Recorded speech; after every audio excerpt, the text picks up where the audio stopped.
ओम काली, अगर ये संदेश आप तक पहुंचा है, जब भी ये संदेश आपको पहुंचेगा समझ लीजिए आपकी समस्या का समाधान, मतलब आपकी समस्या का कारण कौन है, उसका समाधान क्या है, ये आपको माँ अवगत कराना चाहती हैं। तो आपकी समस्या का समाधान, मुझे ऐसा लगता है कुछ संतान से संबंधित चीज़ें हैं आपकी, या किसी ऐसे नासमझ इंसान की, या कोई ऐसे इंसान जो आपको, मैं कहूँ कि एक तरह से षड्यंत्रकारी, ठीक है, कि एक चाहे परिवार के लोग हों, चाहे आपके मित्रगण हों, यहाँ पे मुझे कोई एक ऐसी एनर्जी जो एक तरह से पूर्णतः आपके पीछे पड़ चुकी है, ठीक है। तो आपको ये जानना बहुत आवश्यक है कि ये अवरोध के कारण बन रहे हैं, हो सकता है आपके साथ मिल के आपको छला जा रहा है, तो आपको अवेयरनेस में आना है। यहाँ पे रहा निवारण की बात, तो निवारण ये है कि माँ आदिशक्ति महाकाली की आप एक तरह साधना करें, माँ काली को आप पुकारें, माँ से हेल्प मांगे और अपने गुरु का सानिध्य लें।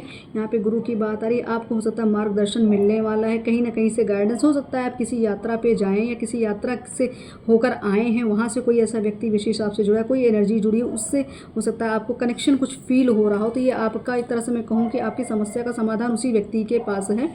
और आप हो सकता है माँ आदिशक्ति, माँ दुर्गा, माँ अम्बे के आप भक्त हैं, ठीक है। तो आपको ये कहा जा रहा है कि समाधान यही है कि आपको रिस्क लेना पड़ेगा। अगर आपको लगता है कि आपको बैठे बिठाए कोई चीज़ मिलेगी, तो बिल्कुल नहीं, आपको थोड़ा रिस्क लेना पड़ेगा। आगे बढ़िए, आप शनिदेव से न्याय मांगिए, शनिदेव की उपासना करिए, ठीक है। यहाँ पे हनुमान चालीसा आपके लिए बहुत आवश्यक है। आप अपनी स्ट्रेंथ बढ़ाइए, तभी आप आगे आके खड़े होंगे, क्योंकि यहाँ पे बहुत सारे लोग ऐसे हैं जिन्होंने आपको, मैं आपके महत्व को, आपको महत्वहीन बनाया, आपकी वैल्यू नहीं की।